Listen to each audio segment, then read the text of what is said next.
Spirit animal videolari hozir trend bo'lyapti. Men rosa o'yladim, mana ruhiy hayvonim nima, ya'ni meni xarakterimga, meni tashqi obrazimga tushadigan hayvon nima deb o'yladim va ChatGPTdan so'raganimdan keyin u menga qora pantera deb javob berdi. Bugun qora pantera obrazini qilib ko'ramiz.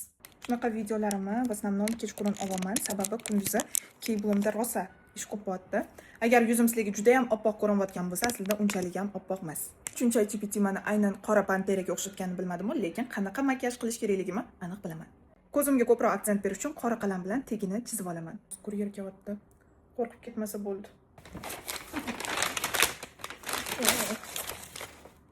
Если вы заметили, mana ancha makiyaj qilishga qo'lim kelib qoldi.